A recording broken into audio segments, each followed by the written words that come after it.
well, and we won't be using the old channel. So if you're waiting on that channel, you'll be missing it. So please do subscribe to our new channel. And it's real easy. Follow us on Facebook, thevoiceofstockton.org.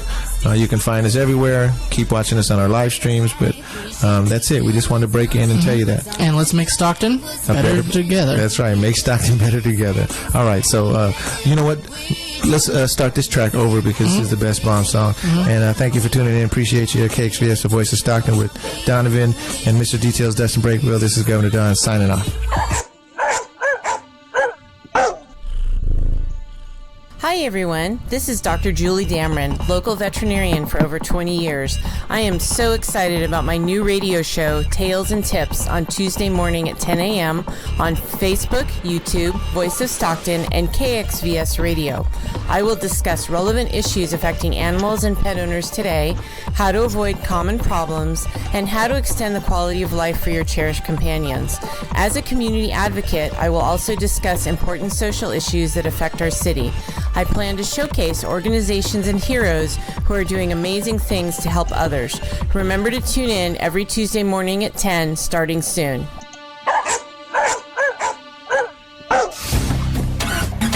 KXVS on 92.1. Coming soon.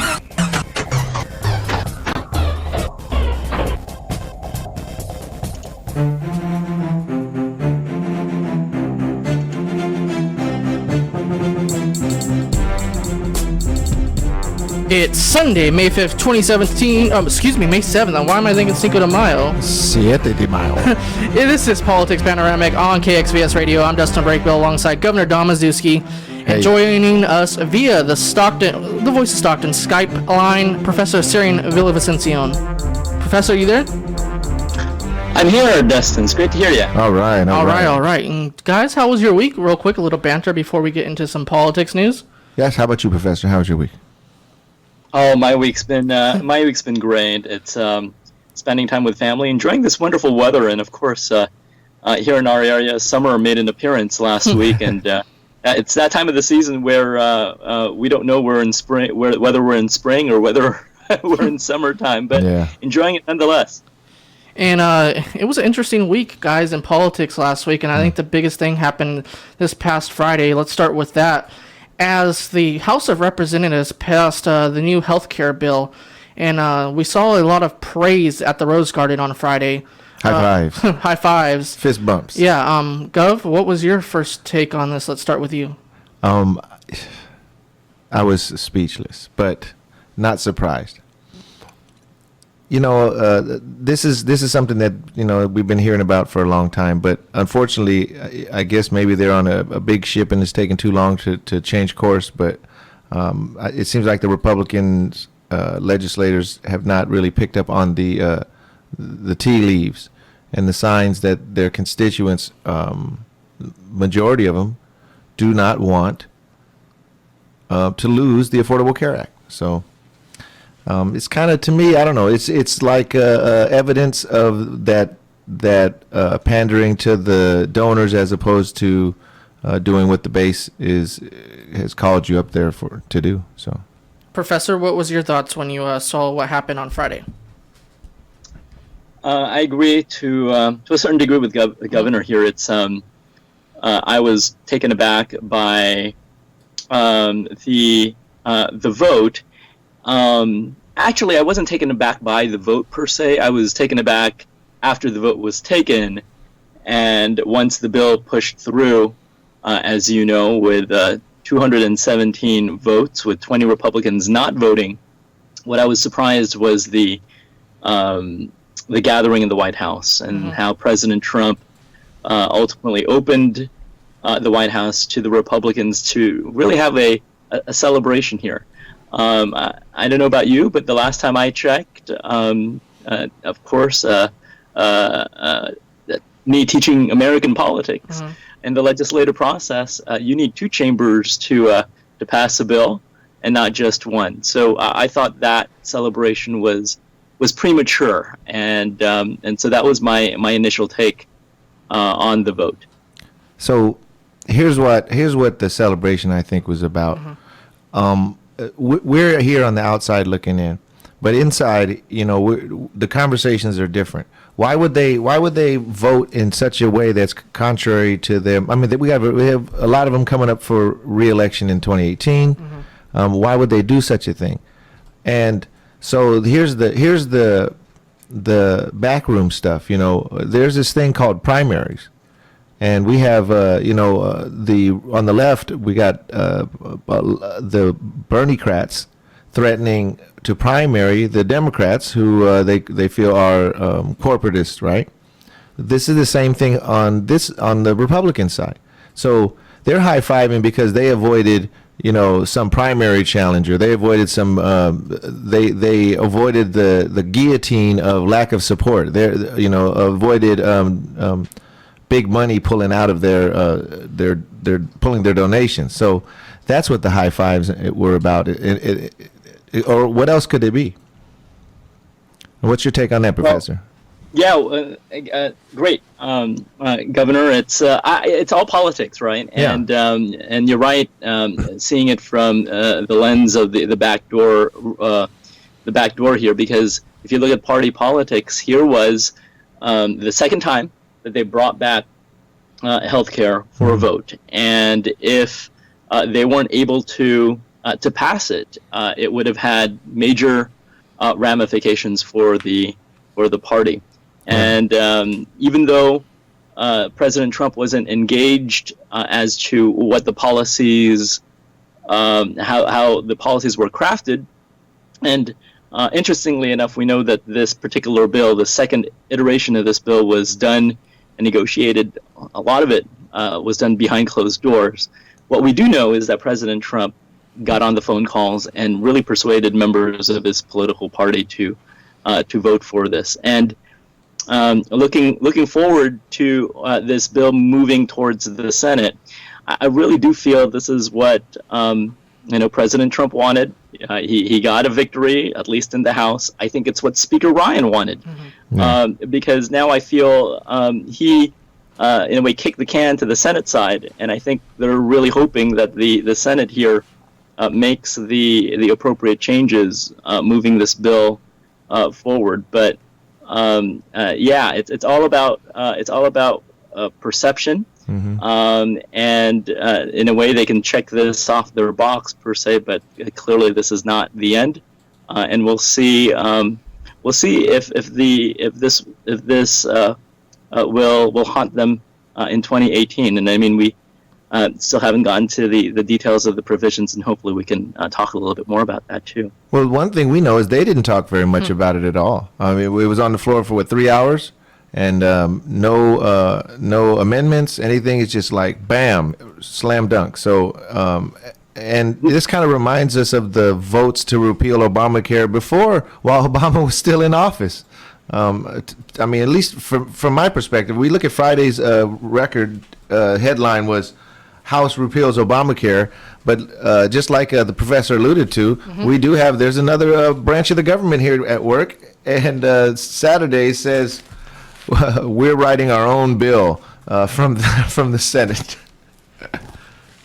And Governor, no CBO evaluation on this particular bill, as they did with the previous bill. And that's very surprising to not involve the nonpartisan policy advisor of Congress. And of course, the American Medical Association also decided to not support this bill. So we know the current bill and how it's written has many problems. And as you indicated, this is a bill that is not, ironically enough, not going to support President Trump's base. Particularly those folks who are on Medicare. This bill will completely strip that away. So, the political reverberations of this bill, depending on how it's passed, will have tremendous effects in 2018. Yeah, we already see that with some of the senators running, Republican-wise, running in 2018. Dean Heller, close to us in Nevada, is one of them. He's he's already said, I'm not going to repeal Obamacare in the Senate right now because I don't agree with Obamacare, but I don't agree with this bill. And there's other senators also like Susan Collins, Lisa Murkowski, who's constituents are opposed to it, and they have big re-election upcoming. And Gov, how do you think this is going to affect some of those Republican senators from both their party and we've already seen some of these town halls in 2018? You know, I don't think we really know what the ramifications are for the Republican Party because of how people's sentiments are kind of becoming more extreme. As some people have to choose to stand up for their presidential choice regardless, and other people choose to jump ship. And that's jumping ship from the presidentship and then back onto the normal Republican ship. So it's a divided party even as we speak. It doesn't, we see them coming together to accomplish this. I mean, there's just so many Republicans in the House right now that they could pass just about anything. It's like I don't know. I just think they can't see the forest for the trees, and this is going to definitely come back to bite them because when people talk about what's the most important to them, most needs, their survival needs, safety, obviously, that's big on people's minds, but health, having enough food. Water, those things, people will change all political views and perspective when they're short on those things. So this is really, I think it's going to be tough for them. Yeah. Professor, what's your thoughts on some of these races up and coming in 2018? Is this bill going to be one of the most important things during these election midterms? It could potentially be, Dustin. In the Senate side, if I may speak to that, the Senate is a completely different chamber. It's a chamber that slows down the legislative process. It moderates, and the Republicans here have a very they don't have much room of error in the Senate, right? If you take a look at the breakdown of the numbers, you mentioned Senator Collins. Senator Collins has indicated that she won't vote for this bill without Planned Parenthood funding. So if you don't get her vote, that means they need 51, and their margin of error is only one senator.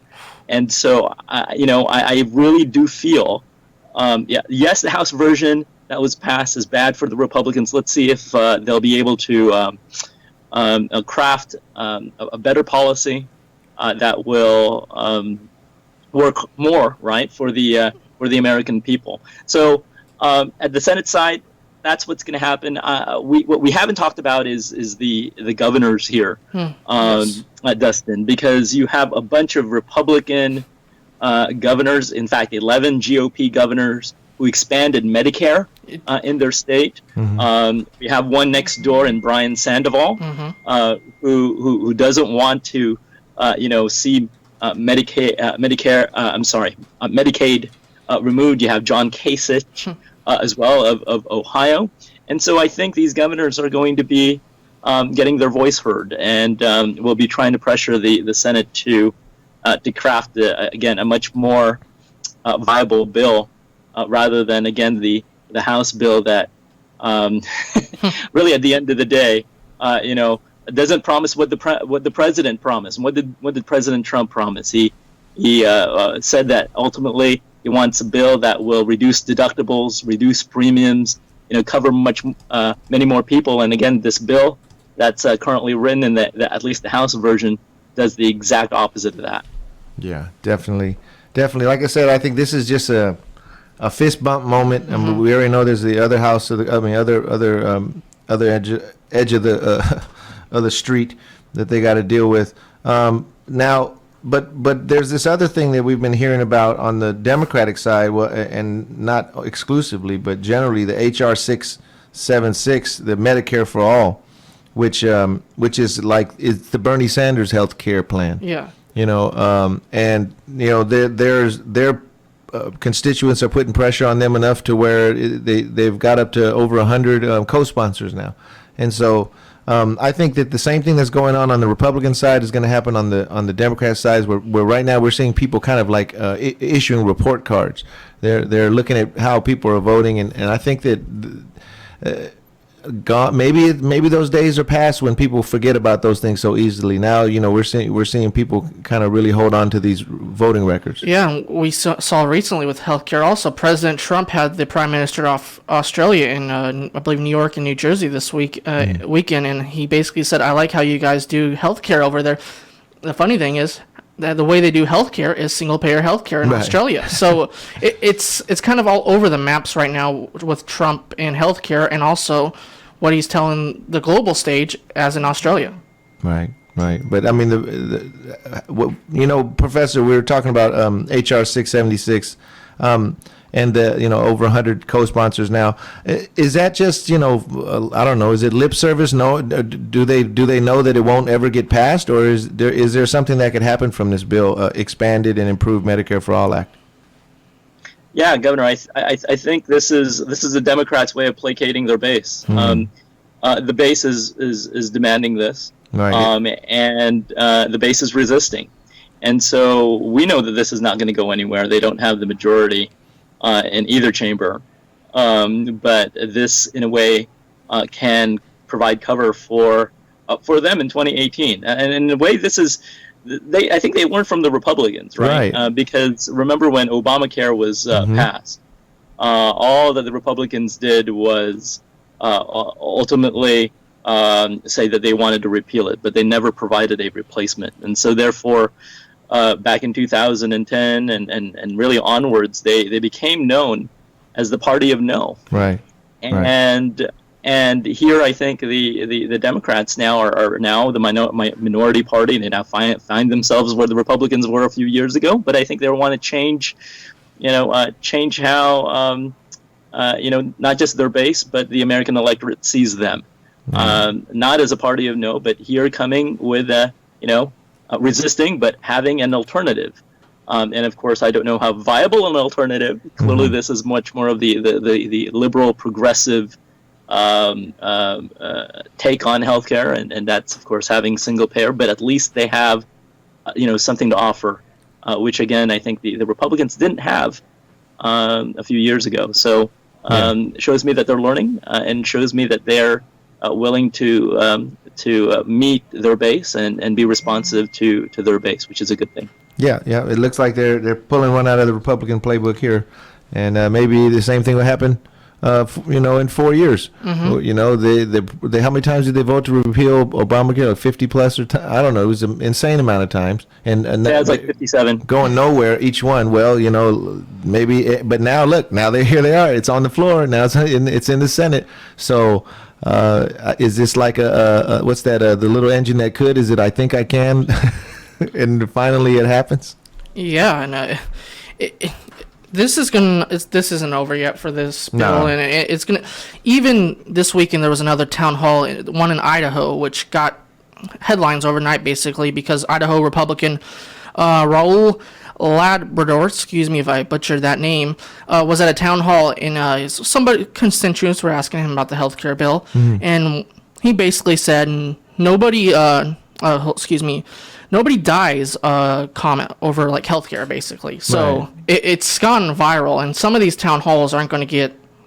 They're not going to get friendly anytime soon. No, and I think with the internet and now the prevalence of live videos and things like that, I think that these politicians get away with less and less. And actually, the comment was nobody dies because they don't have access to healthcare. That's what the comment was by the Idaho congressman. Well, talk about living in a bubble. We already know what this guy's life is like, and he obviously can't relate to the average American. And that's sad because they voted him in. So they got a chance. They got a chance in 2018 or 2020, depending on his time frame. But they could vote him out. Find a representative that represents you, someone who actually understands how things work for the common man.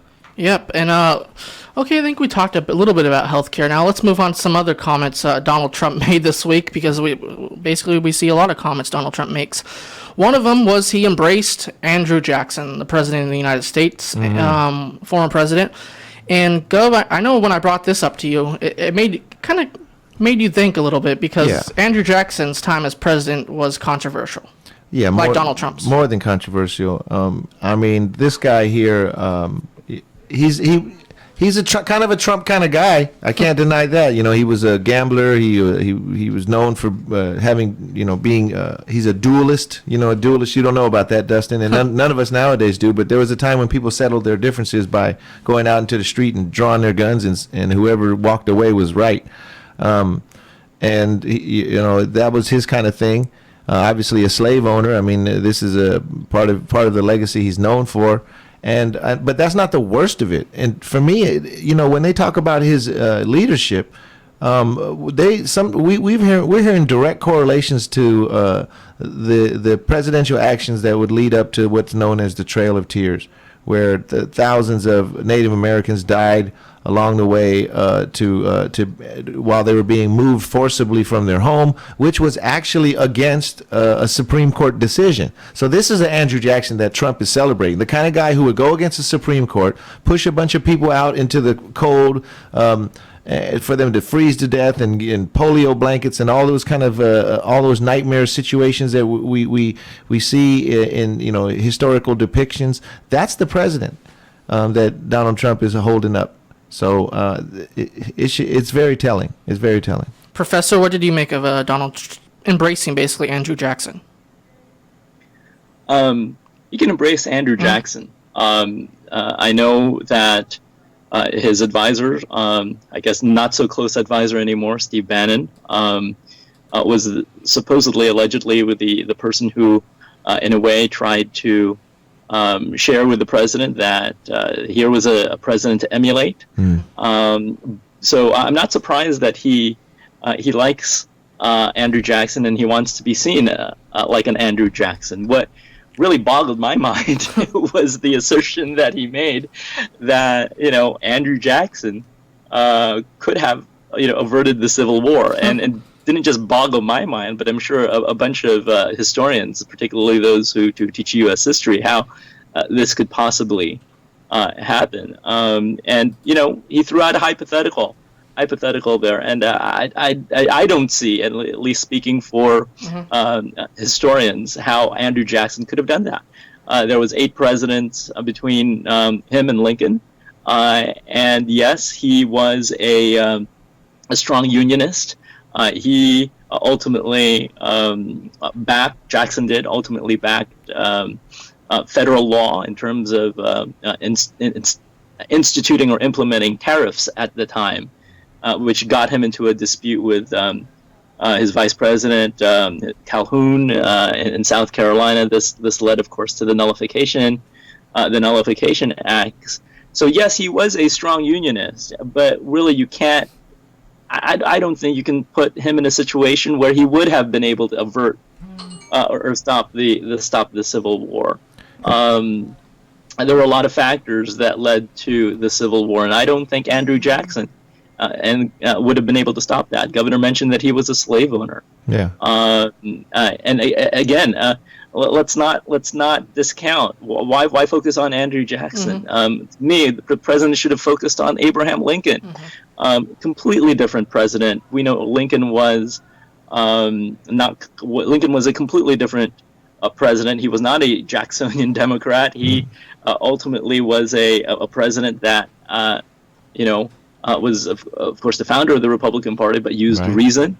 He was a president who again had ultimately convictions by the end of close to the Civil War and passing the Emancipation Proclamation. So you can't discount Lincoln, and you really can't compare Lincoln with Andrew Jackson. And clearly, at the end of the day, that assertion that Andrew Jackson could have prevented the Civil War, I don't know where President Trump got that statement, and I don't think that, there's anything to support that assertion. And where would he go with that statement? Like, so did Andrew Jackson fail so immensely that he caused the Civil War? Because if he could have prevented it, I mean, what happened? What stopped him? And how could a slave owner, someone who was a strong advocate for slavery, he owned him himself. He was, I don't know. If that's Trump's hero, then fine. that's fine. You know, we know, and we know what he thinks about him, and we know what he likes about him, because we heard it before. And like I said, Andrew Jackson he was a real strong man. He defied the Supreme Court, and you know what? The thousands of natives perished because of it. So thank you, Andrew Jackson, and thanks Trump for letting us know that that's the guy who you look up to. You know, I don't know how else to put that. To me, it's getting more and more blatant. The attitude, the what's the word when you malicious intent. This guy is a malicious dude, and wow, you know, he's our president, and he's making it more and more obvious. I think he's challenging people. You know, I don't know, but man, this is scary to me. Yeah, it's pretty interesting to look back at history and view what Andrew Jackson did and Abraham Lincoln did. Let's move on to some California politics real quick. Let's start back with healthcare real quick, because some House Republicans from the state of California, the Democrats will challenge in 2018 because of these votes, and some of them are Darrell Issa. Yeah. We all know of Vista, Dana Barton of Costa Mesa, Mimi Walters of Irvine, Steve Knight of Palmdale, and Ed Royce of Fullerton all voted for the health care bill. And Jeff Dinema also, who was just reelected, and David Valadino of Hanford. But, Gov, we saw this probably coming for a while now in California, but there's some big names in the Republican side of the House from California, and one of them is Darrell Issa. Yeah. What do you make of what's going to happen in California in 2018, when basically a year from now? Well, you know, unlike the city council's race where everyone gets to vote on it, you know, not everyone gets to vote on these issues for these candidates. And in all honesty, you know, there's some places, you know, that just have a different lean. And it doesn't matter if, you know, half or more of the people in that community who might be on the Democratic side feel a certain way. They're just vastly outnumbered. And so I would say that some of these representatives are still safe. Yes. And again, you know, when we're talking about California, we're talking about a place that takes the lead. You know, we are a state that, you know, figures stuff out. I mean, you know, Silicon Valley, you know, think about California's innovation, you know, not just technological, but social, you know, a very diverse state. So I think that, you know, the tide, when the tides change, they'll change here first. So it could have been something that really will get in their way. But like I said, some of these areas are pretty red, pretty deep red. Conservative Orange County areas, those tend to go red every 2 years. Some might get a bump. Yes. Professor, what do you make of the Democratic National Committee going after some of these Republicans in Orange County and Southern California? Yeah, it doesn't look, if you look at the vote, right, all the Republicans in the House who represented California all voted for the bill. Last Thursday. And so here the Democrats see an opportunity here to win those districts, as you mentioned, that they find vulnerable, because those were congressional districts that I believe Hillary Clinton won. And so, you know, as a political party, you do have to invest some money and to challenge these incumbents. Because they are vulnerable. And here in California, the Republican Party has been weakening. If you've been looking at the voter registration lists here in California, I believe the last time I checked, it was roughly about 43%, 44% Democrats, and 28% Republicans. Who are registered here in the state. And so here's an opportunity for the Democrats to really assert pressure and really undermine the GOP here in our state. That being said, nationally, if in 2018, if they were able to, let's say, go after these Republicans and replace them with Democrats, we're only talking about 23 seats here that the 23 seats nationally that are currently being held by the GOP that Clinton won. And if you look at the math, that's not enough, because the Dems would need to flip at least 45 seats to actually take back the House. So, because currently right now there's 235 Republicans, there's 193 Dems. You're really going to need, a wave as what took place back in 2010 when the Republicans took the House back from the Democrats. And so it's still going to be fairly short, but again, it's It's May 2017. We still have a year and a half of this, and again, ultimately, will this vote reverberate? Or will this vote resonate once we in fact get to election day of next year? If I were a betting man, I think it will. And so, time will tell if we actually have another wave and have the Democrats take over the House of Representatives. But still a long way until 2018. Now, the things that I think make a lot of sense. First of all, this is a great strategy, anyways. Calling people out on their votes is what it should be their prime strategy. Now, people who watch TV generally and television ads, political television ads, generally tend to affect the older audiences more than the younger audiences. According to recent data, that younger folks then tend to be on the internet, and that's where to reach them. That's where Trump spent his dollars at.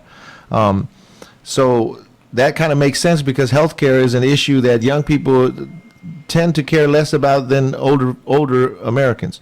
So running television ads, talking about these representatives and how they voted to put their healthcare at risk, that could have some significant effect, even in these red areas, which a lot of these, Orange County, these are also retirement areas too. They're not just areas that just happen to be conservative. They're, a lot of them are retirement areas too. And these folks here and wealthy areas thinking about their health care too, even the wealthy. Yeah. Healthcare can be quite expensive. A lot of conditions cost millions. If you have to have some heart surgery and things like that, wow, you better have some good healthcare. Also, as Professor talked about, it's still a long time away, but on the Democratic side, there might be a challenger to Nancy Pelosi, and that is 71-year-old Stephen Jaffe. He's a Bernie Sanders kind of progressive, and he's thinking about challenging Nancy Pelosi. Let's start with Professor here. What do you make of somebody actually challenging Nancy Pelosi for a seat? Because we haven't seen this in a while. No, we haven't, Dustin. And I, as much respect I have for this employment attorney from San Francisco, I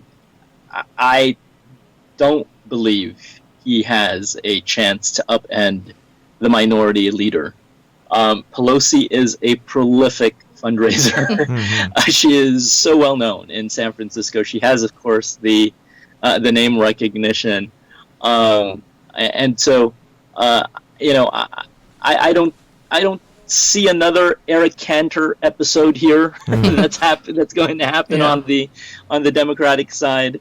If you recall, Eric Cantor was the majority leader who got ousted by a Tea Party candidate, and Cantor had his own. He created his own demise because he was very unliked by the Tea Party base. I don't think Pelosi is I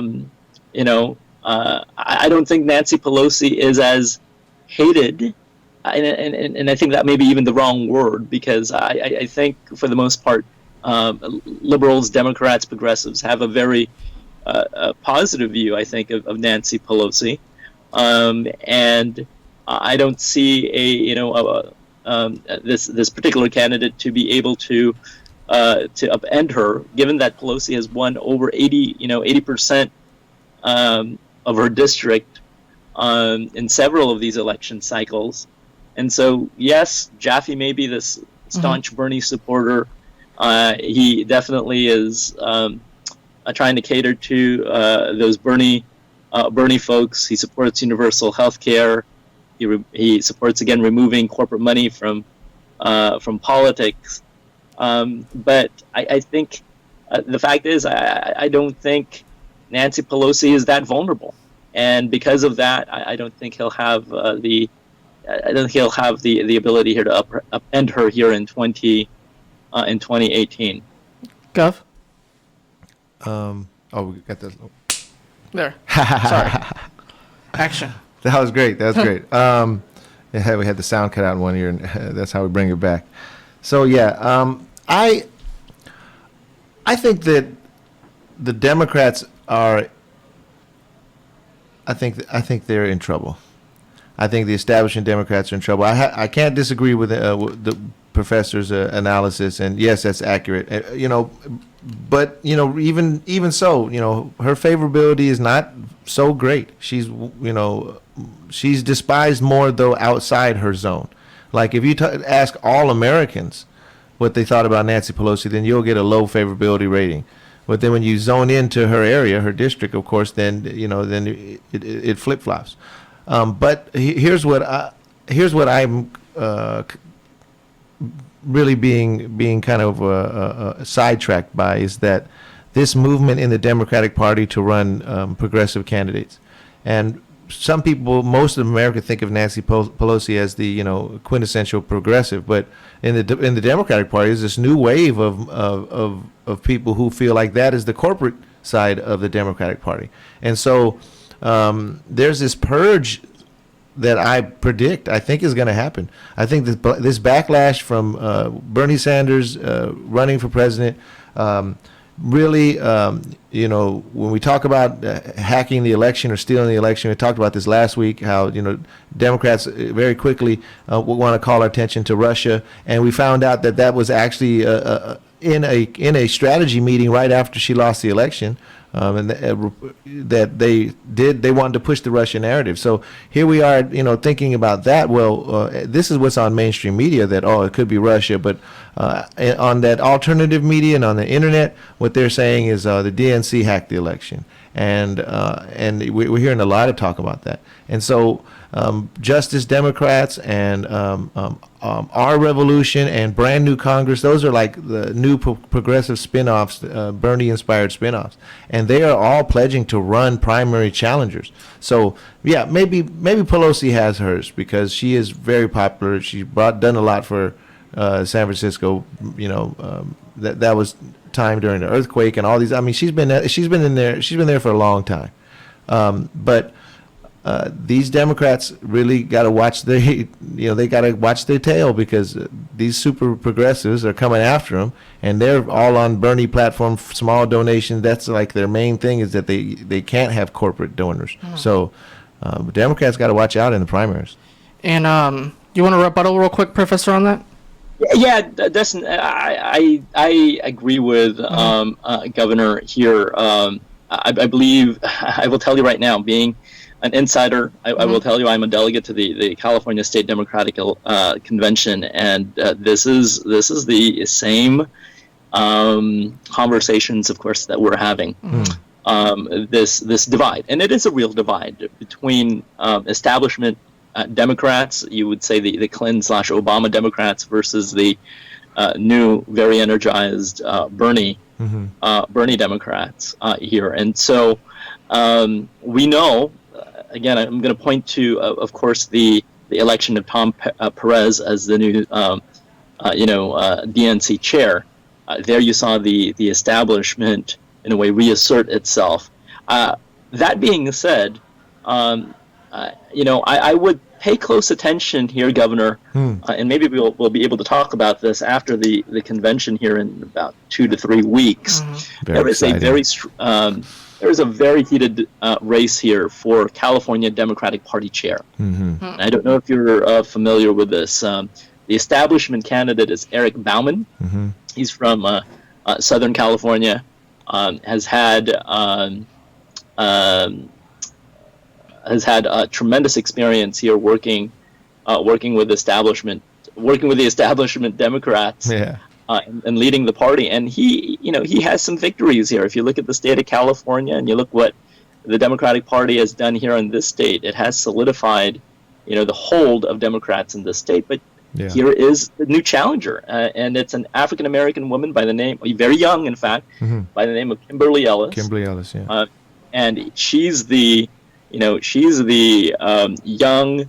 upstarter, you could even say Bernie-crat, in this race. And I will tell you right now, and I'll admit this in the air, that I find both of them very capable candidates, and still I'm trying to decide amongst who I would endorse here.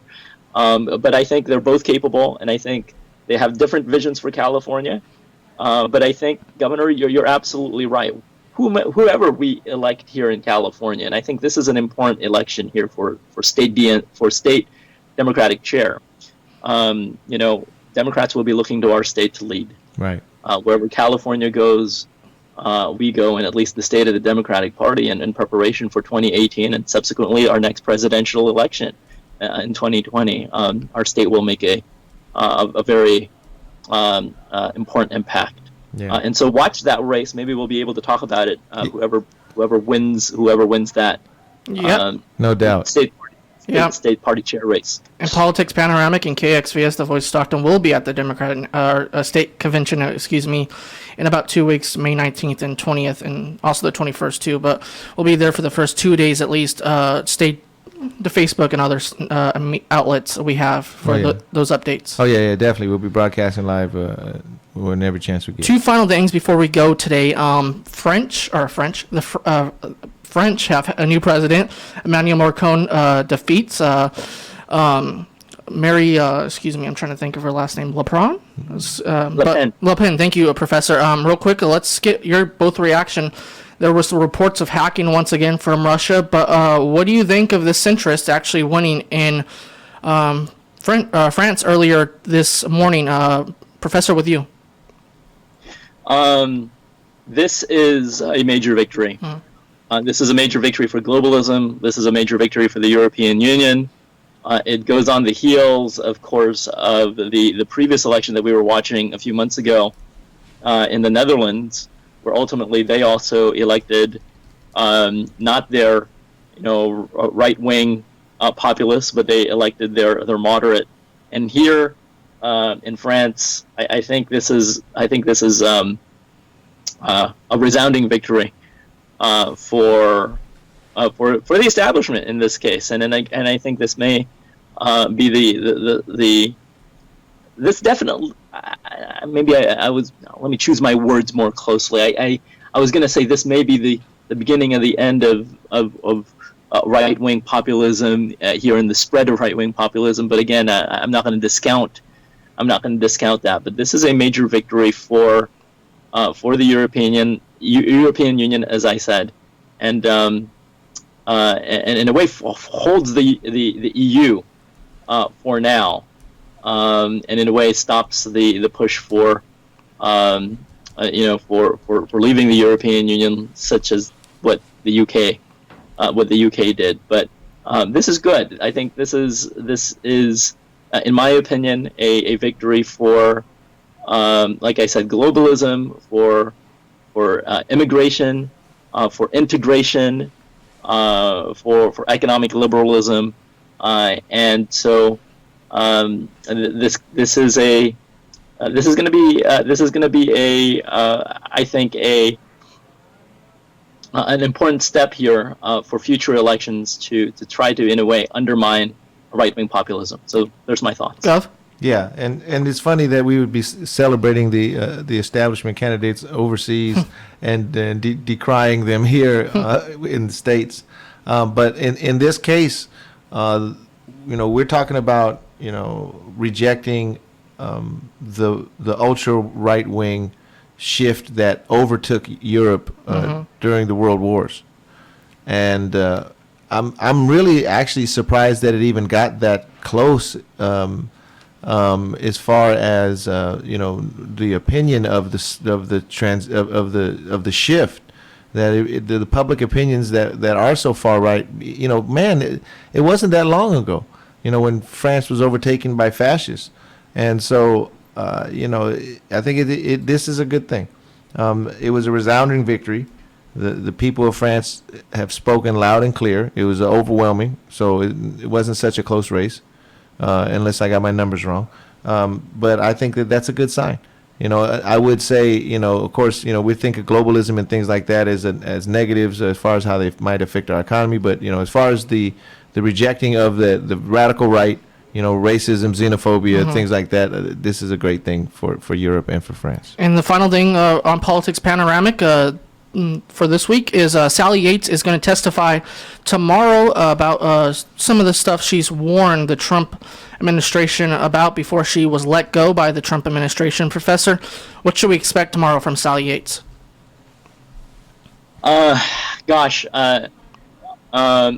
Destin, I'm not sure. I haven't been following the story as much as I should, but I think with Sally Yates, given her position with the Justice Department, of course, how she was ultimately fired by the Trump administration, I'm sure she'll be more than frank in giving her testimony here, and as she should, right? The Justice Department, is supposed to be, in theory, nonpartisan here when it comes to doing investigations, and I'm hoping Ms. Yates will be frank and will be forthright and will hopefully testify the truth.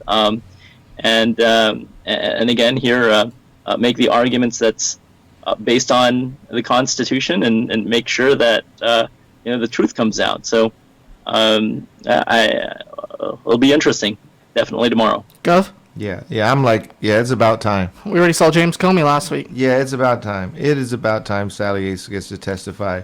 I think that she did exactly what an attorney general should do. When there's that's their job. They're supposed to be checking the president on those things, and so she got fired for doing a good job, and so this is what they get. And who knows? I mean, I'm sure it won't be as bad as O'Reilly's ouster, but something's going down. So good for Sally Yates, and yay. And it should be interesting and fun. And also, Gavin Newsom's coming to Stockton, so hopefully we'll cover that this week for Politics Panoramic. Coming to town. And Stockton 360 and other outlets here on the Voice of Stockton. Thank you, as always, Professor, for joining us. Thank you, Professor Villavicencio. Oh, thank you for having me, you guys. It's been fun. All right. Look forward to Governor talking Don Mazuski, I'm Dustin Braypo. This has been another edition of Politics Panoramic on the Voice of Stockton. We'll talk to you all next Sunday right here on KXVS, the Voice of Stockton. All right.